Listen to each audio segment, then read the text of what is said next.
अविनाश जी start करूं? हाँ जी, नमस्कार सीमा जी, आपका ध्यान पथ ग्रुप में बहुत बहुत स्वागत है।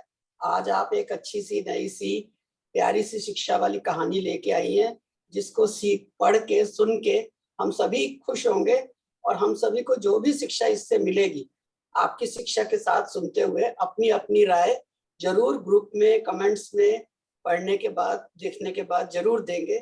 ये सबसे मेरी रिक्वेस्ट है। आइए सीमा जी, स्वागत है आपका।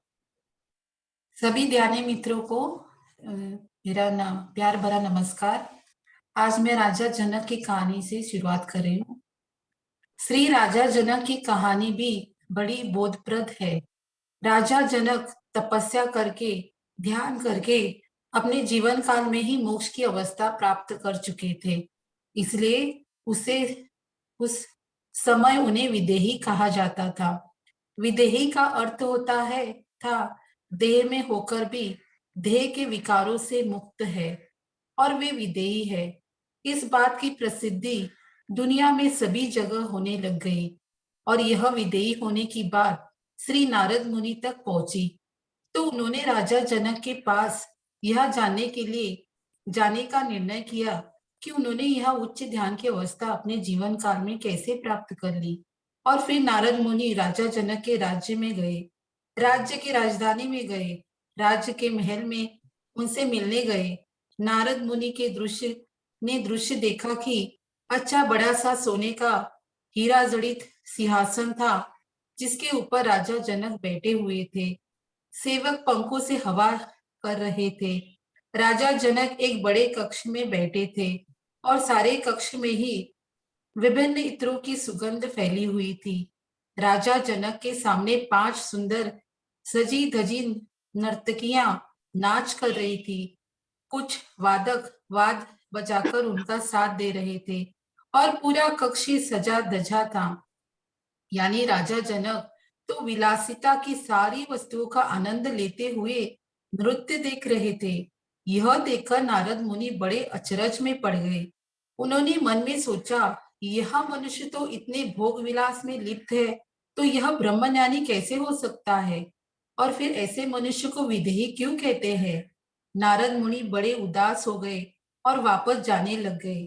फिर उन्होंने एक बार फिर सोचा कि आए ही है इतनी दूर दूर, तो राजा जनक को मिलकर ही चलते हैं। ऐसा सोचकर वे राजा जनक को मिलने गए। राजा जनक ने उनका अच्छा आदर सत्कार किया, अच्छा आसन बैठने को दिया। बाद में नारद मुनि से कहा रहा नहीं गया और उन्होंने राजा जनक को पूछ ही लिया, आप सारे भोग विलास भोग रहे हो, जीवन का सारा आनंद ले रहे हो, और फिर भी आपको विदेही कहते हैं, ऐसा क्यों कहते हैं?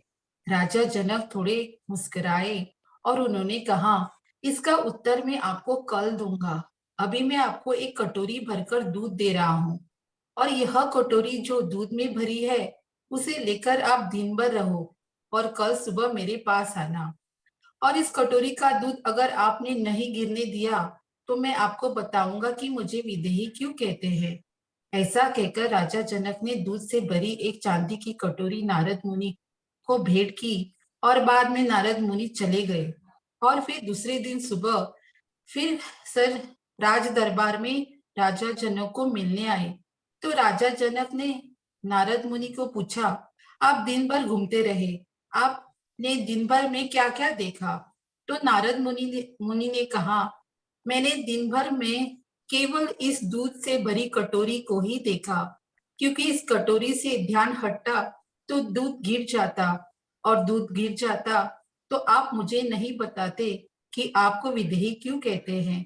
इसीलिए दिन भर मैं कुछ जगह घूम तो रहा था, लेकिन मेरा सारा ध्यान इस दूध भरी कटोरी पर ही था और मैं केवल इसको ही देखता रहा। राजा जनक ने उत्तर दिया, जिस प्रकार आप दिन भर घूमते रहे और आपका ध्यान और कहीं भी नहीं था, केवल कटोरी पर ही था, ठीक इसी प्रकार से मैं सब भोग विलास में हूँ, क्योंकि मैं राजा हूँ। मैं इन सब में हूँ ऐसा दिखता है, वास्तव में मैं शरीर से इन सब में हूँ, लेकिन चित्त से मैं परमात्मा से ही जुड़ा हुआ रहता हूँ। मेरा सारा ध्यान परमात्मा पर ही होता है और इसीलिए मैं संसार में शरीर से होकर भी चित्त से संसार में नहीं हूँ और इसलिए लोग मुझे विदेही कहते हैं।